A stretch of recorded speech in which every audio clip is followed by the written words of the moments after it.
اردو آموز سبق نمبر 22 امیر خسرو۔ امیر خسرو 1253 کو پٹیالی ضلع ایٹا میں پیدا ہوئے۔ آپ کے والد کا نام سیف الدین محمود تھا۔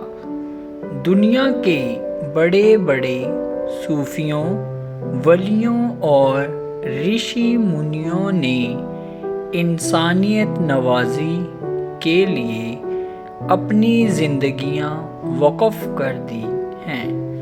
ان میں سے ایک صوفی امیر خسرو تھے۔ آپ کا پورا نام ابوالحسن یمین الدین تھا۔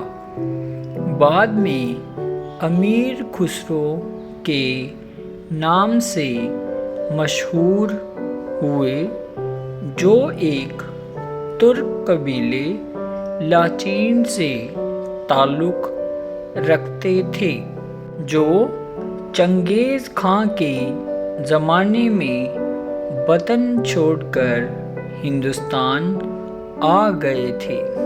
محمد تغلق نے انہیں ایک اعلیٰ عہدے پر مامور کیا۔ کچھ عرصہ بعد محمد تغلق ایک جنگ میں شہید ہو گئے۔ بچپن سے ہی امیر خسرو شاعری میں دلچسپی رکھتے تھے۔ رفتہ رفتہ امیر خسرو کی شاعری کی شہرت ہندوستان میں پھیل گئی۔ شاعری ان کی شخصیت کا نمایاں پہلو ہے۔ انہوں نے غزل گوئی کے فن کو خاص طور سے ترقی دی۔ امیر خسرو نے قصیدے بھی لکھے، کیونکہ ان کا تعلق غلام خاندان، خلجی خاندان اور تغلق خاندان کے بادشاہوں سے رہا تھا۔ امیر خسرو نے مثنویاں بھی لکھیں۔ ان کی رباعیات بھی کافی مقبول ہوئیں۔ امیر خسرو کو طوطئ ہند بھی کہا جاتا ہے۔ امیر خسرو صرف اردو اور فارسی شاعر ہی نہیں تھے، بلکہ وہ ایک صوفی بزرگ بھی تھے۔ انہوں نے تصوف کی منزلیں حضرت خواجہ نظام الدین اولیاء کے چراغ معرفت کی روشنی میں طے کیں۔ امیر خسرو کرتاس و قلم ہی کے مالک نہیں تھے، بلکہ وہ تیغ و تیر کے بھی ماہر تھے۔ ان کی شخصیت کا ایک نمایاں پہلو یہ بھی ہے کہ وہ ایک زبردست موسیقی داں تھے۔ امیر خسرو کا کمال یہ ہے کہ انہوں نے فارسی اور ہندی راگوں کے امتزاج سے نئے راگ پیدا کیے۔